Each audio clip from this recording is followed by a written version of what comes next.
Hi, hello everyone. It's been a hot minute since I've done a YouTube video. Just things I've been busy with this summer. Guess who is also back again?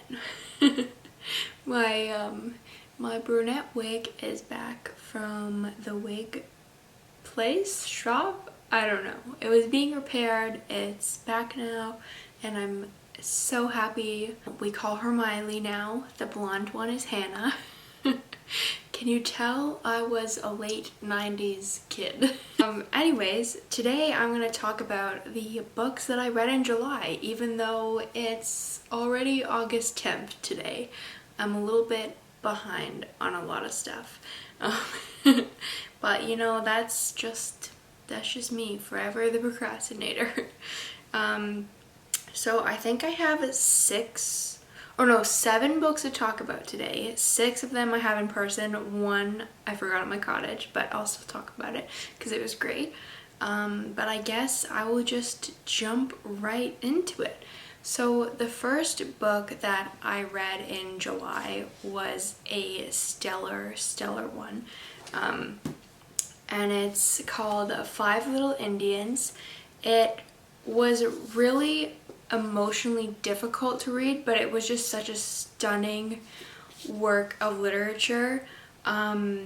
It deals with the traumas of residential schools, and it explores a lot of different avenues of that, with actual parts detailing their experiences in school and how it impacts their lives afterwards and their family members' lives. And it's just, I feel like there's not a whole lot I can say about this book except go read it.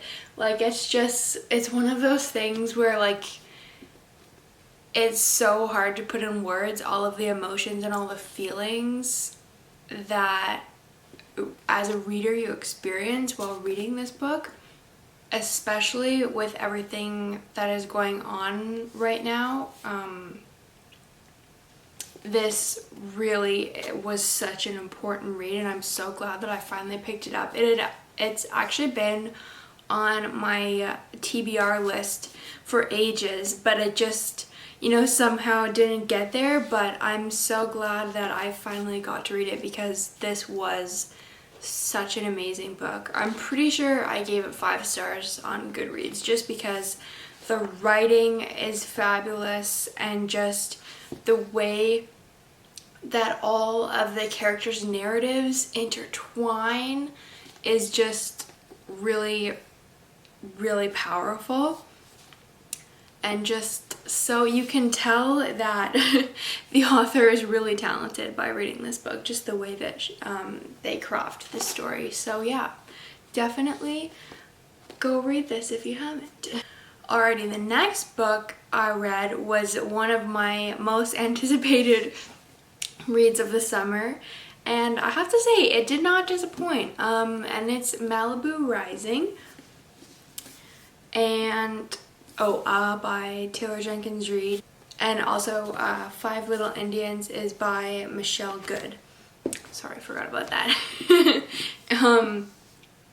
But yeah, this book was really interesting. It's again kind of another one that's hard to explain, but I think it's less plot driven and more centered around family dynamics, and more specifically sibling dynamics. And it was really good. I really enjoyed reading it. I was really looking forward to reading this because I loved The 7 Husbands of Evelyn Hugo, and I still think I like that one better. But this was a nice summer read, and I mean, it did deal with some heavier topics in it, but I just really liked the way that the sibling relationships was depicted, because I myself have siblings, so it's always fun to read about that. But yeah, I think I gave this 5 stars on Goodreads. I probably would give it a 4.5 or maybe even a 4 now that I've had some distance away from it, because I did really enjoy reading this book. I just wouldn't say it's necessarily the most memorable thing I've ever read, But it was still like, it was a really good reading experience. I went through it like really quickly, so you know that means that I liked it. The next one that I read, I was really looking forward to, and I was honestly a little bit disappointed by. And I'm gonna butcher the author's last name, so I apologize in advance for that. But it's My Sister, the Serial Killer by Oyinkan Braithwaite. I apologize for that pronunciation. But I was really looking forward to this because I feel like the cover, I mean, is just so stunning.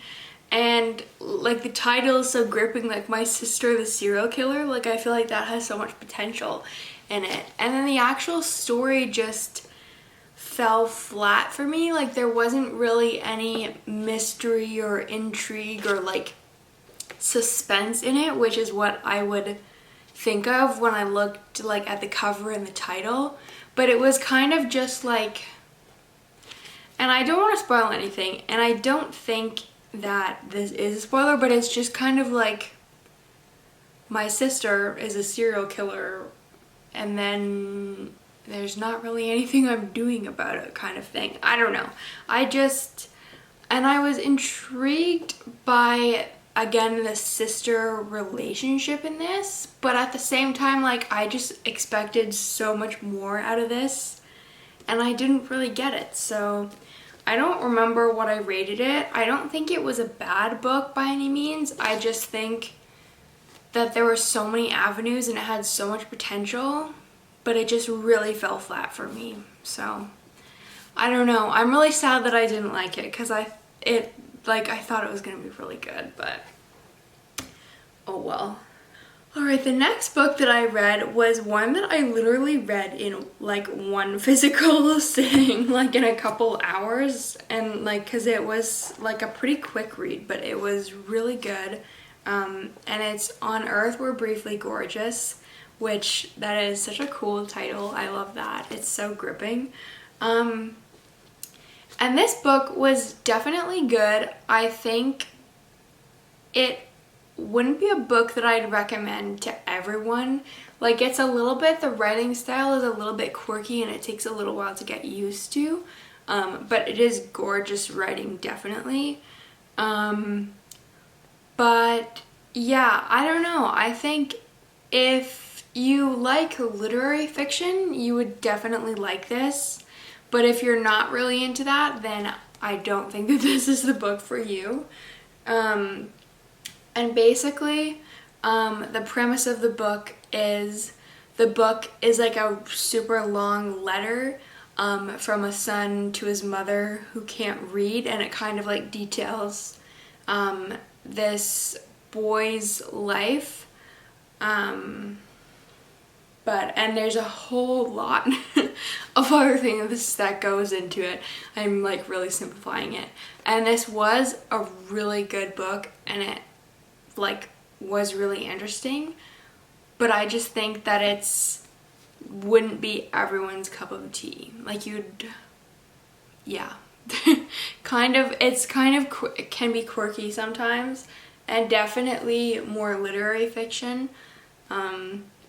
But if you're into that, I'm sure that you would like this. I don't remember what I rated this, maybe 4 stars, maybe 3.5, because I think this again was one that I did enjoy, but I don't know if like it's, you know, the best book that I've ever read or anything, but it was good. The next book I read, I was really intrigued by at first, and that's Freshwater by Akwaeke Emezi. And I really wanted to read this book because I read The Death of Vivek Oji and loved it. It was such an interesting book. So I was interested to check out their other works. And I think that this book was published before The Death of Vivek Oji. I could be wrong. And it has a very, very different premise to it. It's more of like I don't know if I would say like fantasy or not, because it's not really that. But basically it's about a baby or a person named Ada who is possessed with like spirit things. And yeah, I thought it was an interesting story. This book I feel like wasn't one that like as I was reading it I was like, this is amazing, I'm really enjoying it, like I'm having a fun time. Like it's not a fun book to read, I don't think. Like there were a few humorous moments in it, but yeah, I think just the writing style in this one for me, or I guess more really the way that the point of views were constructed, didn't really mesh super well with me. Like I don't know, like I don't think that this was a bad book by any means. Like I think it was still good. It just wasn't really my cup of tea, I wouldn't say. I think just the like all the different perspectives of like the spirits and stuff, like I don't really know if I liked the way that their voices were written. But I think that's just me. I think a lot of people, or actually I think this is again like kind of another niche book. Like if you're really into like literary stuff, then I think that you would like this. Yeah, I think just the like voice of the book wasn't something that I ended up getting super into. But yeah, definitely not a bad book. I think I rated it like 3 stars. It's probably more of like a 3.5. But yeah, so this was definitely worth a read if you have read other stuff by the author. I just wouldn't get your expectations too high for this, because the Vivek Oji book, I think, at least for me, I preferred a lot more.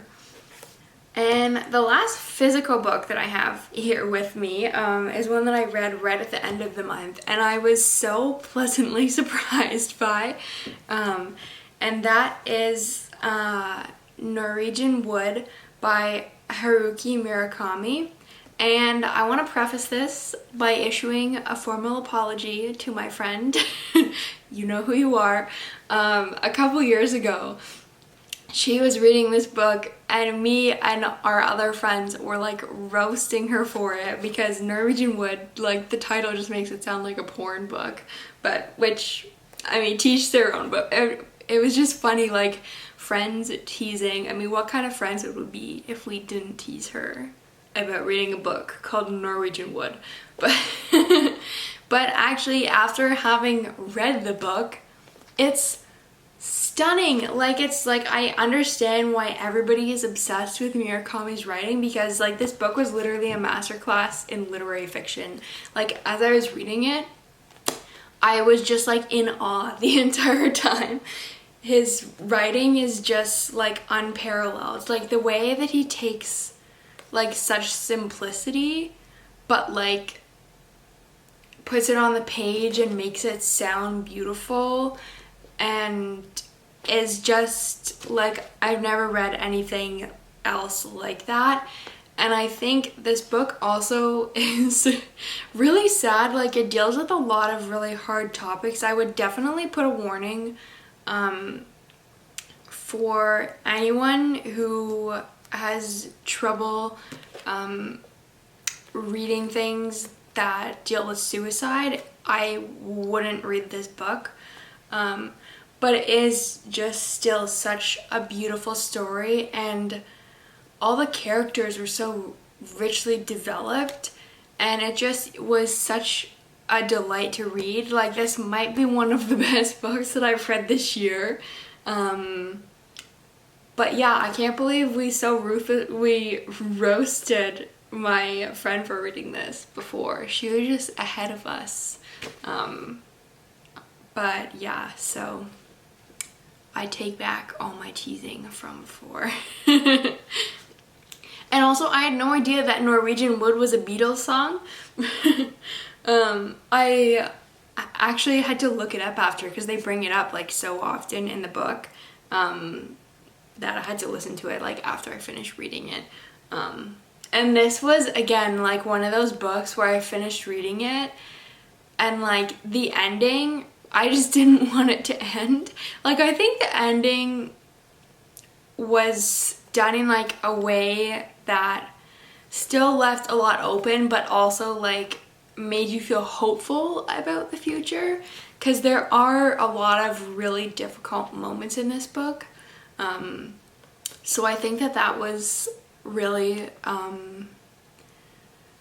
really kind of rewarding as a reader to get like at the end like the little hopeful but like still open-ended ending.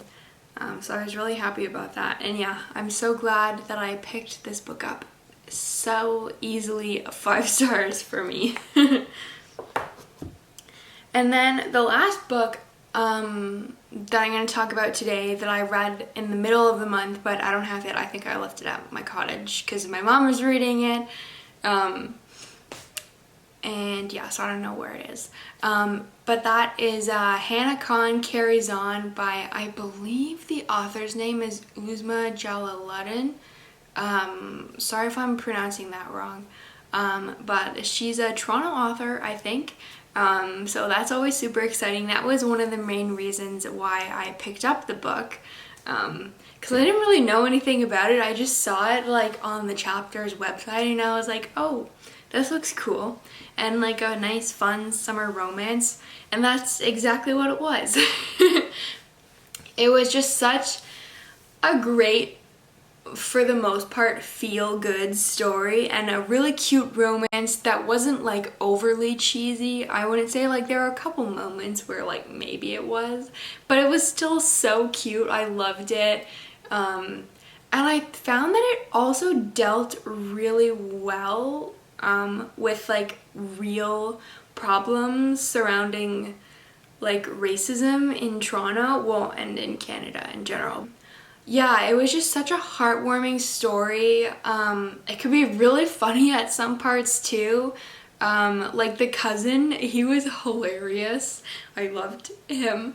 And yeah, there was also this twist at the end that I was not expecting. Maybe I was just like oblivious or something, but there was the twist at the end I was really like not expecting. But it's basically, the premise is the girl Hana she works at her family's restaurant, but also is, I think, like in broadcast journalism, like she works on a radio show, and she also has like a secret podcast where she's like anonymous, and through the podcast she meets somebody online and they start talking and they develop like a friendship. And then, well, at the same time, this guy is trying to open a competing restaurant right across the street. So, you know, there's banter with that and whatever. It's obviously like they're enemies, but you know how it's probably gonna go. But yeah, no, it was just such a cute story, and I definitely think that it's worth the read.